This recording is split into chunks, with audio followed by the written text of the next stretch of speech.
उसका श्रेय जाता है कंपनी के मैनेजमेंट को, हमारी शानदार टीम को, हमारे अपलाइंस को, जिन्होंने मुझे हर समय रास्ता दिखाया। मुझे याद है जब मैं बिजनेस को शुरू किया था तो मिस्टर गौतम बाली जी ने मुझे इस बिजनेस के विषय में बहुत सारी चीजें बताई थी। हर समय एज ए मेंटर काम उन्होंने दिया। दीपक सर ने सपोर्ट दिया और कन्वर्जन तो मैं मैथमेटिक्स उन्हीं से सीखा हूं। तो ऐसे शानदार अनुभवी मैनेजमेंट के लिए जोरदार तालियां हो सकती क्या एक बार? बेहतरीन।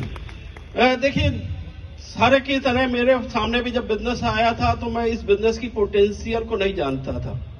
मुझे 14 साल कन्वेंशनल मार्केटिंग में काफी संघर्ष करते बीत चुका था और जिस समय बिजनेस अपॉर्चुनिटी मेरे सामने आई थी उस समय मैं 30 लाख के कर्जे पे था। मैं शेयर मार्केट में एक्चुअल डील करता था और वो एक ऐसा समय था जो मेरे लिए सबसे वर्स्ट पोजीशन थी। मुझे नहीं लगता था मैं कैसे इन कर्जों को कर पाऊंगा। और जब डायरेक्ट मार्केटिंग वेस्टीज आया मुझे लगा कि एक ऐसी अपॉर्चुनिटी है जहां पर हम अपनी चाहत के हिसाब से, अपने सपनों के हिसाब से इनकम कर सकें।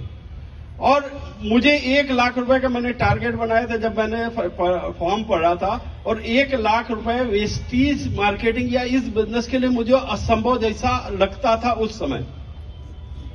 2 चीजें थी मेरे सामने। पहला तो मैं दूसरे बिजनेस को नहीं छोड़ सकता था क्योंकि उसमें मेरा पैसे का टर्नओवर चलता था। दूसरी चीजें मुझे फैमिली खर्चे करने थे। तीसरी चीजें मुझे इस बिजनेस को भी प्रमोट करना था।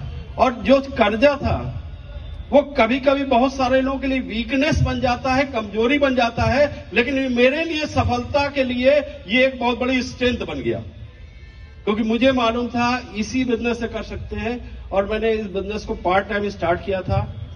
पहले मैंने इस बिजनेस से सिस्टम पे काम करके केवल प्रोडक्ट यूज किया। 57 रुपए आमदनी थी। दूसरे महीने 4,056 रुपए आमदनी थी। तीसरे महीने 26,000 रुपए आमदनी थी।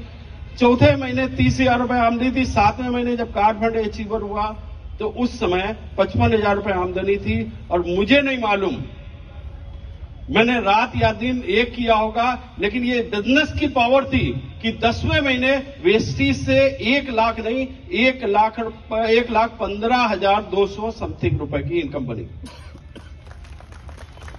अब क्या हुआ, जब इनकम बनने लगी तो थोड़ा सा और हौसले बढ़े, विश्वास बढ़े और मैंने इस बिजनेस को कुछ टारगेट बनाए कि लेवल्स के टारगेट बनाए, मैंने टर्नओवर के टारगेट बनाए क्योंकि मुझे मालूम था यदि इस बिजनेस में आमदनी बढ़ानी है तो टर्नओवर बढ़ाना पड़ेगा। और उस समय एक जुनून था, मुझे कोई फर्क नहीं पड़ता था। बहुत सारे लोग जब मिलते थे वो लोग इतना विश्वास नहीं कर पाते थे क्योंकि पीछे की लाइफ में बहुत बड़ा अचीवमेंट नहीं था।